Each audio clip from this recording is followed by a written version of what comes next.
Dramily.com, unlimited drama series. The smell of coffee and betrayal has a distinct aroma.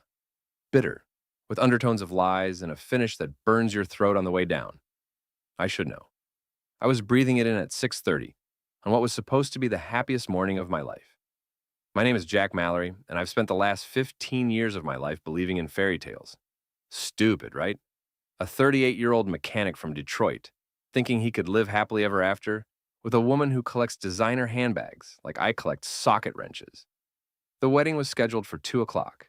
Isabella, my Izzy, was supposed to be getting her hair done at some fancy salon downtown.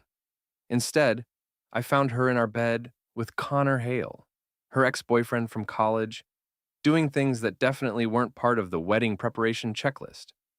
I stood in the doorway of our bedroom, still holding the cup of coffee I'd made for her, watching my entire world collapse in real time. Connor's muscled back was facing me, his expensive watch glinting in the morning sunlight streaming through our curtains. Isabella's manicured nails were digging into his shoulders, her engagement ring, my grandmother's engagement ring, catching the light as she moved. "Oh God, Connor, yes," she gasped, completely oblivious to my presence. The coffee cup slipped from my hand, shattering against the hardwood floor we'd picked out together last spring. The crash made them both freeze. Isabella's eyes met mine over Connor's shoulder. For a split second, I saw something that might have been shame flicker across her face. Then it was gone, replaced by the cold calculation I'd started noticing more and more lately. "Jack," she said, not even bothering to cover herself. "We need to talk." Connor rolled off her, grabbing a sheet to cover his lower half. He had the decency to look embarrassed, at least. "Dude, I'm sorry you had to see this." "Sorry I had to see this?" I laughed, and it came out harsh and bitter. "On our wedding morning? You're sorry I had to see my fiancée screwing her ex-boyfriend in our bed, wearing my grandmother's ring?"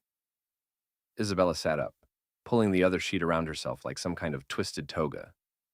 "Don't be dramatic, Jack. This doesn't have to change anything." Doesn't have to change anything. I stared at her, wondering if I'd ever really known this woman at all. "Izzy, we're supposed to get married in 8 hours." She had the audacity to shrug. "So, this is just physical.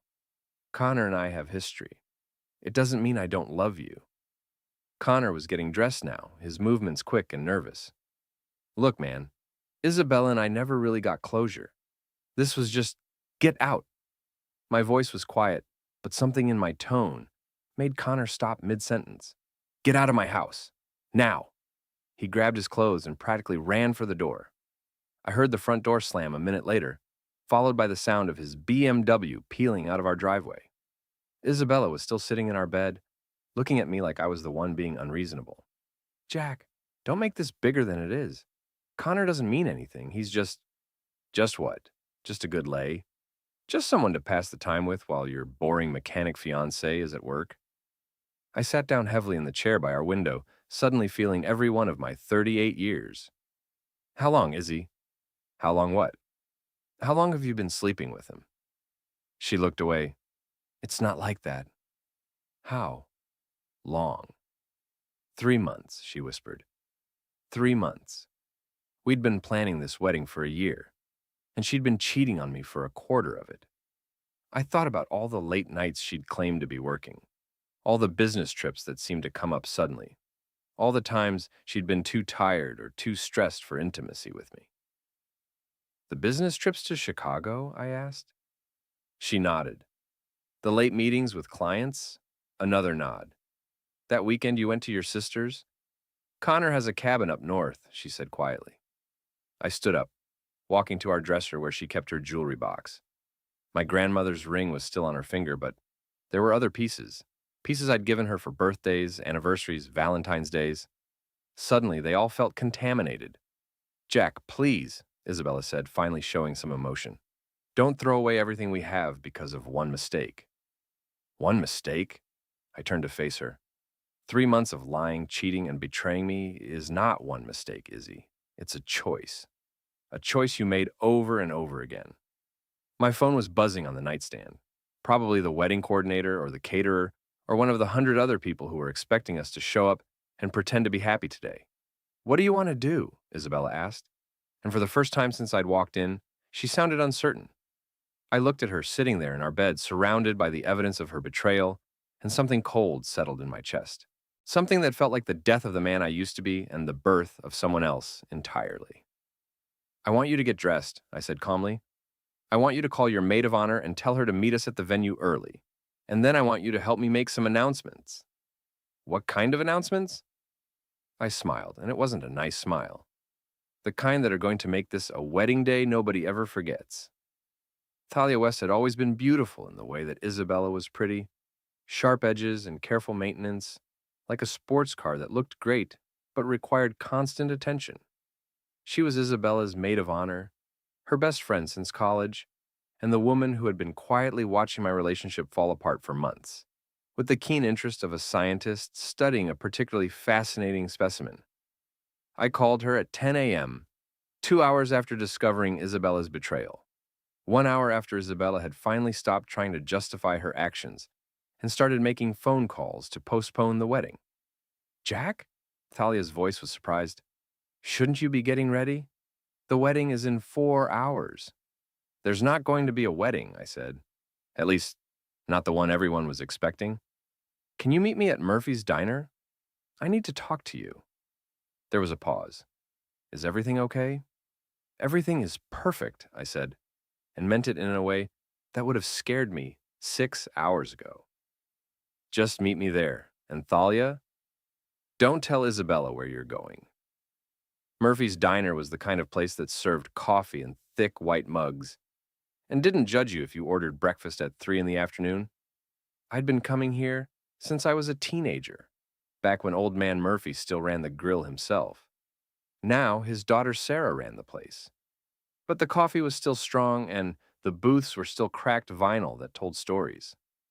Thalia walked in 15 minutes later, wearing jeans and a sweater that probably cost more than I made in a week. She looked around the diner with barely concealed distaste before sliding into the booth across from me. Okay, she said without preamble, what's going on? Isabella called me crying, saying the wedding was postponed, but she wouldn't tell me why. I studied her face, looking for any sign that she already knew. Thalia had always been hard to read, but there was something in her eyes that made me think she wasn't as surprised as she was pretending to be. I found her with Connor this morning, I said simply. Thalia's perfectly applied makeup couldn't hide the way her eyes widened. Connor Hale? The very same. In our bed, 3 hours before I was supposed to marry her. Oh, Jack. Thalia reached across the table and put her hand over mine. Her skin was soft and warm, and I realized it was the first gentle touch I'd received all day. I'm so sorry. Are you? I asked, turning my hand palm up so our fingers could intertwine. Because you don't look surprised.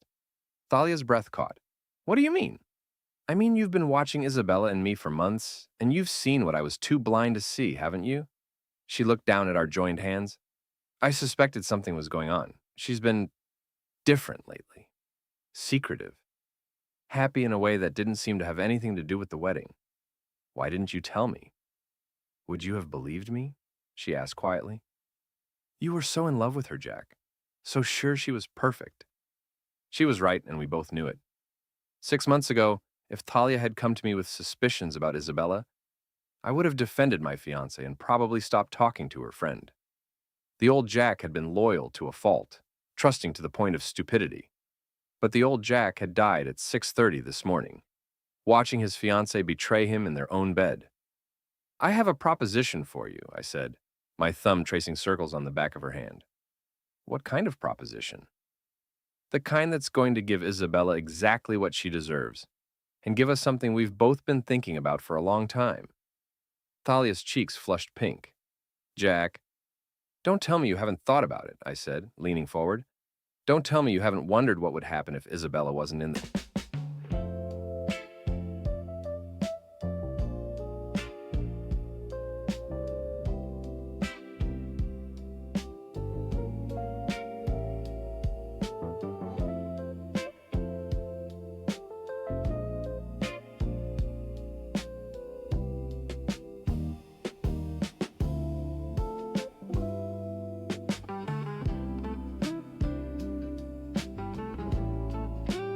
picture.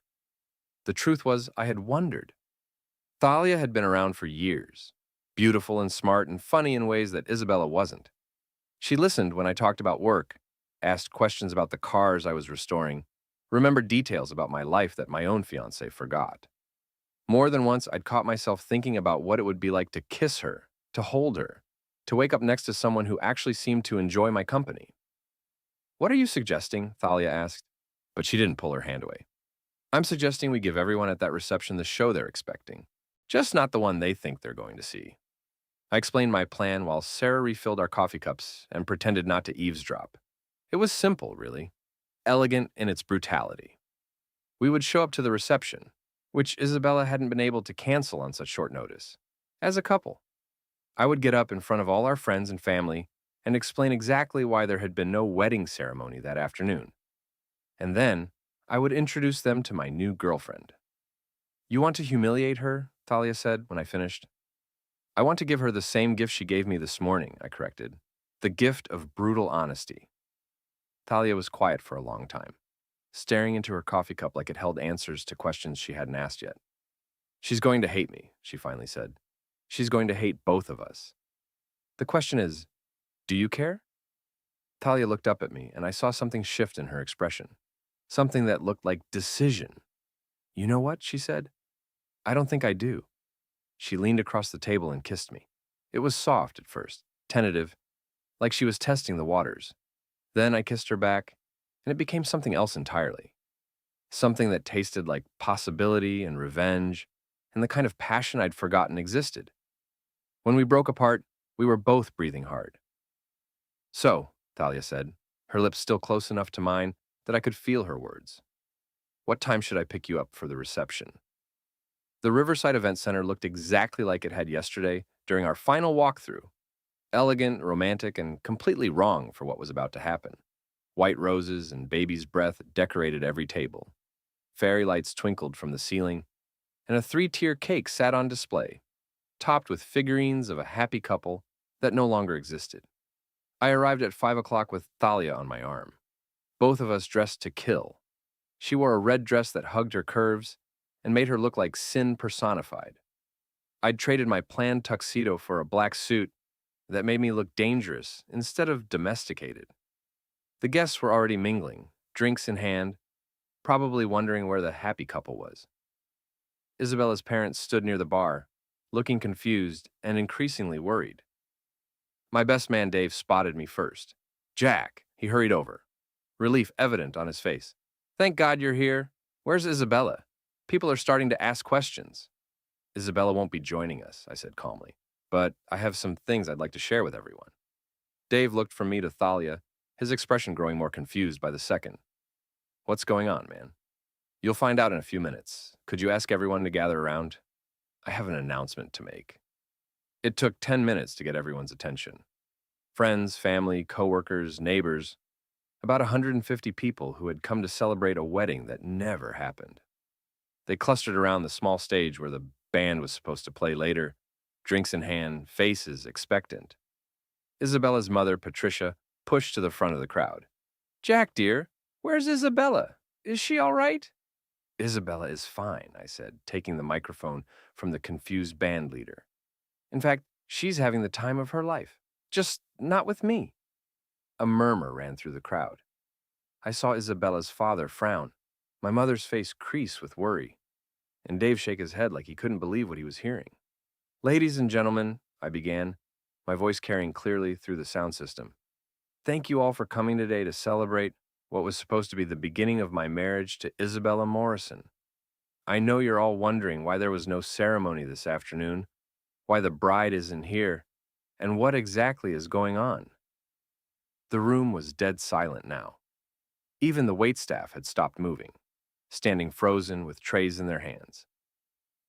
This morning, at approximately 6:30 a.m., I walked into my bedroom to bring my beautiful fiancée a cup of coffee. Instead, I found her in bed with Connor Hale, her ex-boyfriend from college. They were not drinking coffee. The silence exploded into gasps, shocked exclamations, and the sound of Patricia Morrison's wine glass hitting the floor. Now, I know what you're thinking, I continued, warming to my theme. Poor Jack. Poor, betrayed, heartbroken Jack. What will he do now? How will he ever recover from such a devastating blow? I paused, looking out over the sea of shocked faces. Well, I'm happy to report that recovery has been swift and thorough.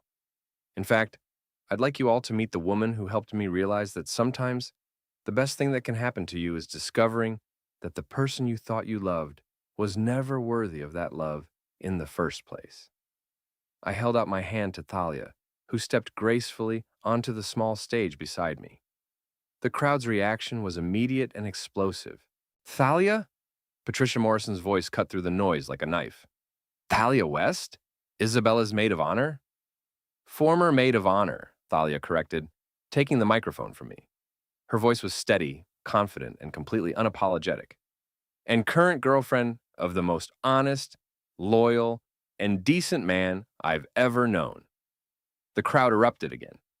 I saw Isabella's college friends huddled together, whispering furiously. My coworkers from the garage were grinning and raising their beer. She texted you come back to bed at 3 a.m. Last Tuesday, you told me you were at your sister's. Watch more on Grammarly.com. Bottles and salute. My mother looked like she was trying to decide whether to faint or applaud. But wait, I said, taking the microphone back. There's more. The room settled into an anticipatory hush. You see, Thalia and I have been doing some investigating this afternoon. Curious about how Isabella could afford all those business trips, all those expensive dinners with clients, all those weekend getaways that seemed to have no business purpose whatsoever. I pulled out a folder I'd been carrying and opened it dramatically. It turns out that Isabella and Connor have been running a very interesting side business. They've been systematically embezzling money from Morrison Mallory Consulting, the company Isabella and I built together, for the past 18 months. Fake invoices, phantom clients, creative expense reports. Very creative. Patricia Morrison made a sound like a wounded animal. Isabella's father, Richard, stepped forward with his face red with anger. That's a serious accusation, Jack, he said. I hope you have proof. Oh, I have proof, I said cheerfully. Bank records, email trails, receipts for hotel rooms and dinners that were charged to the company, but had nothing to do with business. I spent the afternoon with our accountant and our lawyer. Very educational. I handed the folder to Richard Morrison. Feel free to look through it. I've already turned copies over to the police and the IRS. They were very interested. The room was spinning now, conversations breaking out everywhere as people tried to process what they were hearing. I saw Dave pull out his phone, probably texting other people who weren't here. The gossip mill was already churning. The best part, Thalia said, stepping up to the microphone again, is that Jack had all the company assets moved into his name only yesterday. Something about protecting them during the marriage merger? Very fortunate timing. That wasn't entirely true. I'd moved the assets into my sole control about 2 hours ago, with the help of an emergency court order, based on the evidence of embezzlement. But the crowd didn't need to know those details. So, I said, wrapping my arm around Thalia's waist, while Isabella and Connor are probably wondering why their credit cards stopped working and their bank accounts are frozen, Thalia and I thought we'd come by and thank you all for the lovely gifts, the kind wishes, and the opportunity to share this moment with the people we care about. I kissed Thalia then, long and deep and passionate, while camera phones flashed around us and the crowd either cheered or gasped in shock. When we broke apart, I looked out over the faces of everyone who had come to celebrate my wedding and smiled. The bar is open, the food is paid for, and the band is ready to play. So please stay and enjoy the party. Consider it a celebration of new beginnings, brutal honesty, and the beautiful karma that comes to those who wait. The party was in full swing when Isabella arrived. I was dancing with Thalia to a slow song, her body warm and soft against mine, when I saw the commotion at the entrance. Isabella burst through the doors like an avenging angel, still wearing the white silk robe she'd had on when I left her at the house. Her hair was wild, her makeup smeared, and she looked like she'd driven here without caring about traffic laws or personal safety. Connor was right behind her, looking like he'd rather be anywhere else in the world. The music stopped. Conversations died mid-sentence. Every eye in the room turned to watch the drama unfold. Isabella's gaze swept the room, taking in the decorations, the guests, the cake, and finally landing on Talia and me standing in the middle of the dance floor. Her face went through several emotions in rapid succession: confusion, understanding, and finally, pure rage. "You bastard!" she screamed, her voice carrying clearly through the silent room. "You absolute bastard!" She started toward us, but her father caught her arm. "Isabella," Richard Morrison said quietly, "don't make this worse." "Worse?" She spun to face him. "How could this possibly be worse? He's destroyed everything. The business, my reputation, my life." "You destroyed those things yourself," I said calmly, not moving from where I stood with Thalia. "I just made sure everyone knew about it." Isabella broke free from her father's grip and stormed across the dance floor. For a moment, I thought she might actually try to hit me. Instead, she turned her fury on Thalia. "You!" she snarled. "You backstabbing, conniving witch! I trusted you. You were my best friend." Thalia didn't flinch. "I was your best friend when you deserved one. That ended about 3 months ago when you started cheating on the best man you'll ever know. Don't you dare lecture me about loyalty." Isabella's voice was getting higher, more hysterical. "You're sleeping with my fiancé." "Ex-fiancé," I corrected. "And technically, you were sleeping with yours first. I'm just a faster learner than you gave me credit for." The crowd was eating this up. I could see phones recording everything, social media posts being composed in real time. By tomorrow, this would be all over town. By next week, it would be legend.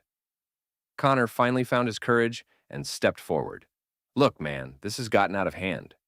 Isabella and I never meant for it to go this far." "Oh, you never meant to get caught," I said, "and a big difference. We can work this out," Connor continued desperately. "The money stuff, the business, we can pay it back. Make it right." I laughed, and it came out cold and bitter. "With what money, Connor? Your auto parts business is 3 months behind on rent, you've got creditors calling every day, and your credit is so bad you can't get a loan for a candy bar. That's why you were stealing from me in the first place, wasn't it? To keep your little empire from collapsing." Connor's face went white. "How did you know about your financial problems?" "Same way I know about the gambling debts, the tax liens, and the fact that your ex-wife is taking you back to court for unpaid child support. I spent the afternoon making phone calls, Connor. Amazing what people will tell you when you explain that you're investigating embezzlement." Isabella was staring at Connor like she was seeing him for the first time. "Gambling debts? What gambling debts?" "Didn't he tell you?" I asked with mock surprise. "Connor's been funding his poker habit with our company's money. That's where most of it went. Not on romantic getaways and expensive dinners, on cards and sports bets and whatever other stupid risks he's been taking." The look Isabella gave Connor could have melted steel. "You told me the money was for us, for our future together." "It was," Connor said weakly. "I was going to pay it back. I had a system." "You had a system?" Isabella's voice cracked. "You stole from my company to feed your gambling addiction, and you had a system?" The crowd was watching this like a tennis match, heads turning back and forth between the players. I almost felt sorry for Isabella. Almost. "The police will be here soon," I said conversationally. "I called them about 20 minutes ago. Told them the suspects in the embezzlement case would be at this address." Isabella spun back to face me. "You called the police?" "I had to. It's my civic duty to report crimes, isn't it? Besides, I thought you might want to turn yourselves in before they had to come looking for you. Show some remorse, take responsibility for your actions. You know, all those things you never learned how to do." As if summoned by my words, I heard sirens in the distance. The sound made Connor go even paler. "I need to go," he said, backing toward the exit. "Go where?" I called after him. "Your passport's been flagged, your assets are frozen, and every cop in the state has your picture. But hey, good luck with that." Connor looked around the room like a trapped animal, then bolted for the door. He made it about 10 steps before Dave and 2 of my other friends from the garage blocked his path. "Sorry, buddy," Dave said cheerfully. "Jack asked us to make sure you stuck around to talk to the police. Wouldn't want you to miss that conversation." The sirens were getting closer. Isabella looked around the room at all the faces watching her. Friends, family, coworkers, neighbors. and I saw the exact moment she realized her life as she knew it was over. "This isn't over," she said to me, her voice shaking with rage and desperation. "Yeah," I said, pulling Thalia closer. "It really is." The police walked in just as the band started playing again. 6 months later, I was sitting in the same booth at Murphy's Diner, reading the morning paper and drinking coffee that didn't taste like betrayal anymore. The headlines were about the usual things: city politics, sports scores, a new development going up on the east side of town. There was no mention of Isabella Morrison or Connor Hale, which was exactly how I liked it. The bell above the door chimed and Thalia slid into the booth across from me. She was wearing scrubs. She'd gone back to nursing after Isabella's business empire collapsed, and she looked tired but happy. "How was your shift?" I asked, reaching across to squeeze her hand. "Long. 3 car accidents, 2 heart attacks, and a guy who tried to deep fry a turkey in his living room." She signaled Sarah for coffee. "How was your day?" "Good. Finished the '67 Mustang restoration. Client's picking it up tomorrow." I folded the newspaper and set it aside. "Got some interesting news, though." "Oh?" "Isabella's sentencing hearing is next week. Her lawyer called to see if I'd be willing to speak on her behalf.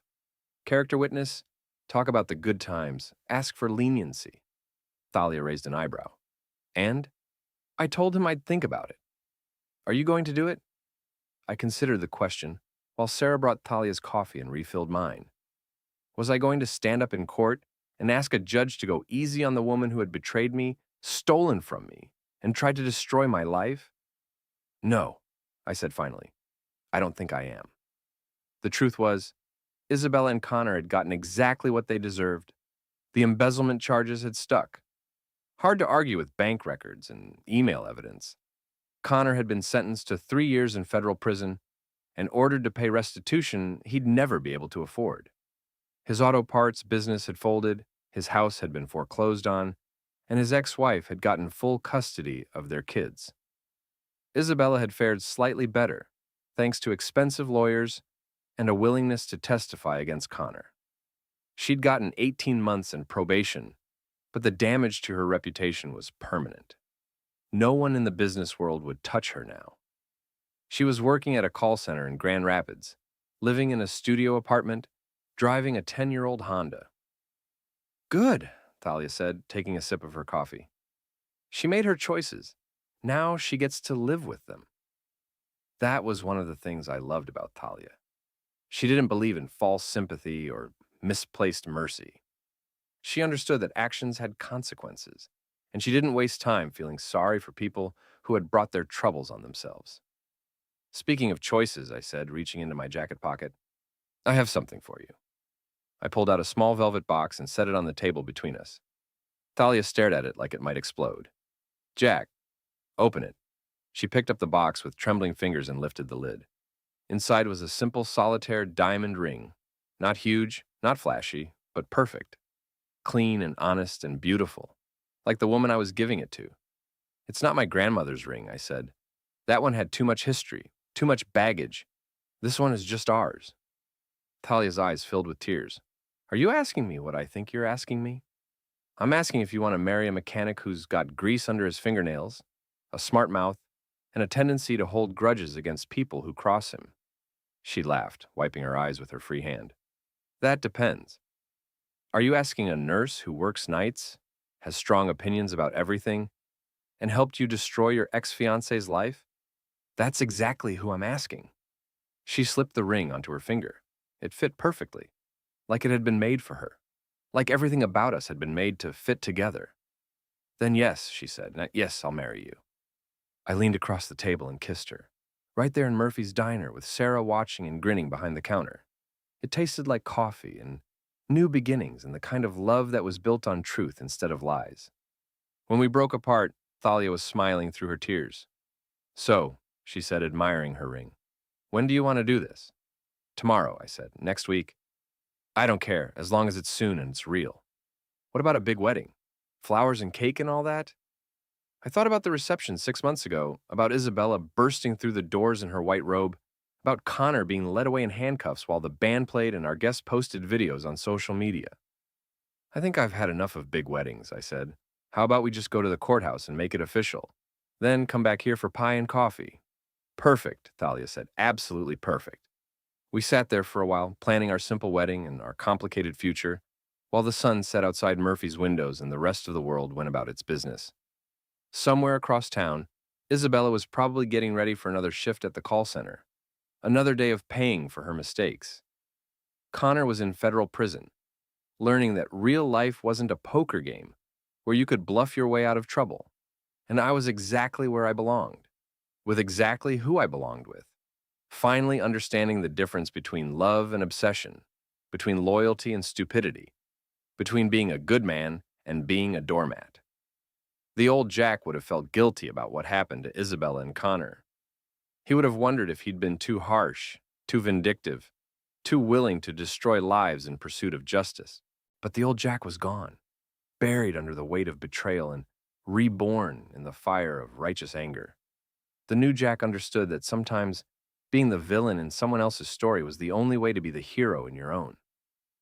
I looked across the table at my future wife, at the woman who had stood beside me while I burned down everything that had been built on lies, and I smiled. Sometimes the best revenge isn't getting mad, it's getting even. And then getting everything you ever really wanted. Thalia squeezed my hand. What are you thinking about? Justice, I said, and how good it tastes when you finally get to serve it yourself. She laughed, that bright, honest sound that had become the soundtrack to my new life. I love you, Jack Mallory, she said. I love you too, Thalia West, soon to be Thalia Mallory. Soon to be the happiest woman in Detroit. Outside, the city hummed with life and possibility. Inside Murphy's diner, two people who had found each other in the wreckage of betrayal planned their future over coffee and pie, while somewhere in the distance, the sound of justice being served echoed like wedding bells.